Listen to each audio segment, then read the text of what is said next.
Hello বন্ধুরা, আপনাদের সবাইকে স্বাগতম। তো আজকে চলে আসলাম অনেক দিন পর আপনাদের সামনে। তো বিশেষ করে আমি এখন ঝিলপাড়ে আমাদের দাঁড়িয়ে আছি। ঝিলপাড়টা দেখাও।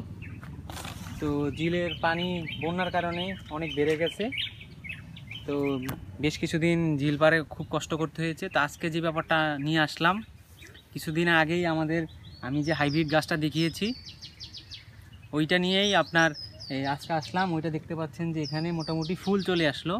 এটা কিন্তু আমরা দেখেছিলাম যে এরকম ছিল প্রথম, কিন্তু আজকে অনেক দিন হয়ে গেল দেখলাম যে এই ফুলটা কিন্তু ফুটে গেছে। তা এখন আমাদের হাইব্রিড নারকেল গাছটা কিন্তু দেখেন, এটা কিন্তু খাটো জাতের নারকেল গাছ, বেশি বড় হয়নি। তো এটাই দেখিয়েছিলাম, অনেকে মিথ্যা ভাবতে পারে, এই জন্য ফুলটা এবার দেখালাম আপনাদের ভিডিওর মাধ্যমে। তো দেখেন এখানে আরেকটা কিন্তু আমাদের এই মুচি আছে, যেটার মাধ্যমে থেকে এখানে আমাদের হাইব্রিড নারকেল ধরতে পারে। তো এই ব্যাপারটা নিয়ে আপনাদের দেখানোর চেষ্টা করতেছি। এখানে কিন্তু যথেষ্ট ফুল আসছে, দেখাও।